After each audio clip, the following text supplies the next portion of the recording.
This is Taxi Vlog 223. It is the 25th of September. Been a couple weeks since I made one of these. I was out of town for a week.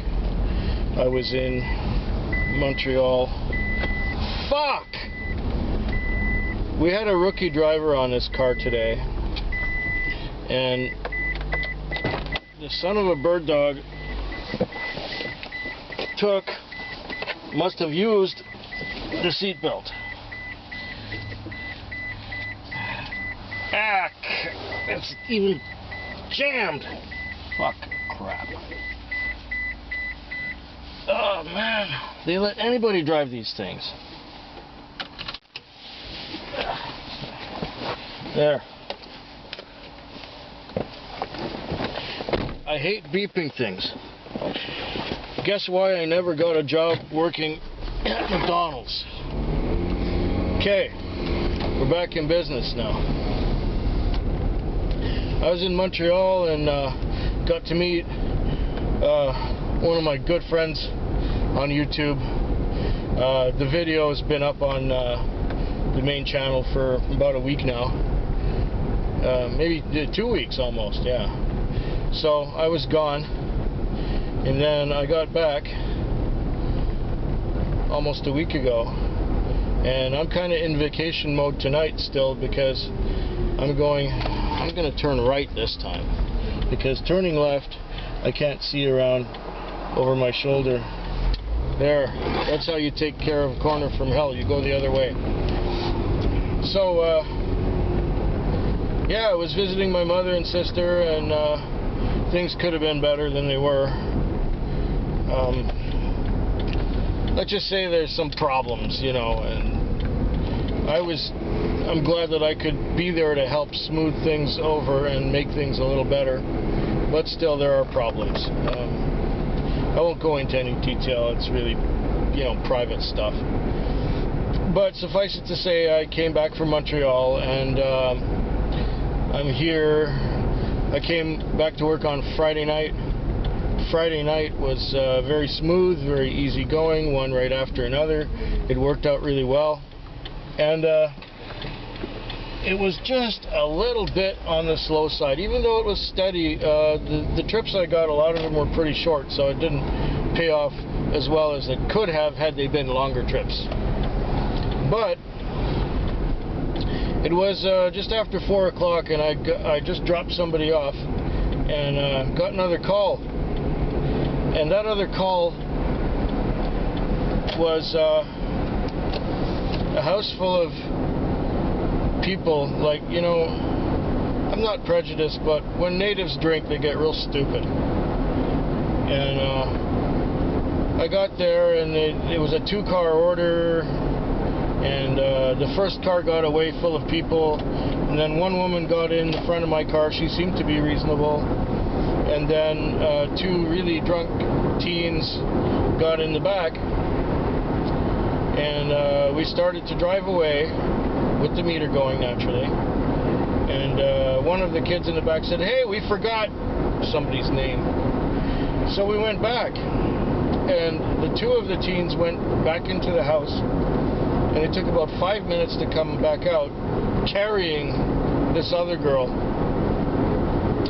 And then this other cab stopped, and these other 3 people got out, and they were pissed to the gills, and they were carrying cans of beer, and next thing you know, I've got 5 people in my car, and nobody's given me an address to go to, and they can't decide what to do. And I say, look, I cannot take 5, I'm only licensed for 4. This car is licensed for 4 passengers only, not 5. So one of you has to get out, or any number of you has to get out before I take anyone anywhere. So one guy got out, and he was leaning in my window, and he said, "Cabman, cabman, cabman, cabman," a number of times. And it's like, what do you want? I'm not paying for this. I don't care who's paying for it, but while I'm sitting here and waiting for you guys all to make up your mind, my meter's running. So make up your minds what you're going to do. Call me another cab. Okay, so I called the guy another cab. When's the other cab coming? I said, I don't know. I can only drive one car at a time. It's on the way. About 3 minutes later, it showed up, which was pretty good. And then they were trying to decide which of them were piling into the other cab and which were getting in this one. In total, there was 8 people. 4 for this one, 4 for the other one. How long did it take them to figure that out? I don't know, but by the time we left there, the meter was at $12. So they were going out to the Western Communities, and so I took them there, and all the people in the back got out, the really drunk ones, and they paid a part of the ride, and then the one who was most reasonable, the one who was the soberest and able to carry on a conversation without being a total chucklehead, she went to another place, and in the end I ended up getting something like $46 for a $39 fare, so it wasn't that bad. It was pretty good. It was 45 minutes of what the fuck is going on, but it paid off, and so my night ended up pretty good. Saturday night, I was busy, quite busy, and it felt a little slow, but it was working. The trips were longer than on Friday, and so I was doing just as well, at least. And but I wasn't used to working anymore. I was still, you know, Friday it was hard to stay awake because I was still on daytime mode because I had been on vacation for a week, and Saturday I was still kind of tired and still recuperating from my vacation, and it turned out that towards the end I got a run to the airport. She was this delightful Irish lass who ended up, we had a very pleasant lilting conversation all the way out to the airport. So for the 52 on the meter from her I got $60.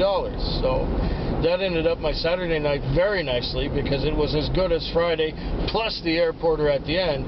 And I got back into town around 5, and I really didn't care if my MDT wasn't working properly because I was so tired that I pulled into a parking lot and went to sleep for about an hour before my shift was over. Ended up really good. The Sunday night was really dead, but I seemed to luck out on longer fares, and I did okay. I did, you know, I made over $100 for myself, which I, you know, for a slow night where you sleep quite a bit, that was all right. Very good. And I got my new computer. It's another laptop. It's one of these. It's really small and light. It's a MacBook Air, and it has 256 gig hard drive, but it's a flash drive, so there are no moving parts. It's all well, solid state, I guess you could say. And it does everything that my old MacBook did. And the old MacBook, there was nothing really wrong with it. It was just a little bigger and clunkier, or about 3 times the size of this one. And it worked great. It was my only computer for 4 years.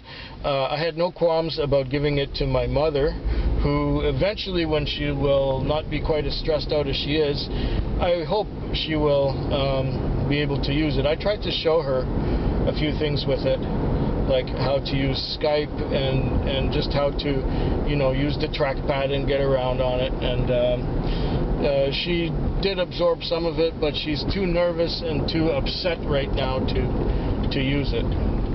So I'm hoping that when she calms down and things get back to normal and out of crisis mode back at my mother's place, we will be able to Skype with her using that. Anyway, I really like this new computer I got. The battery life is like 6 hours of watching YouTube. It's wonderful.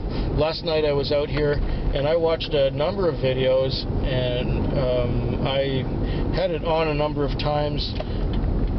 I did not have to recharge once. I still had about half an hour of battery life left when I quit and went home in the morning. And I still did really well because I had I was busier last night than I thought I would be, so you know what? The good times may be back finally. It's been a long time coming. It's been 4 years of famine, but the last few months have been good. This September has been very good to me, even though I've only worked 3 weeks out of a possible 5, because I was on vacation. I'm going away in the morning. In the morning, by the time you see this, I will probably be on my way to Seattle to catch a plane and fly to South Tube 6 on the other side of the continent at a nice beach where the waters are warmer than they are here, because here they're frozen all year round.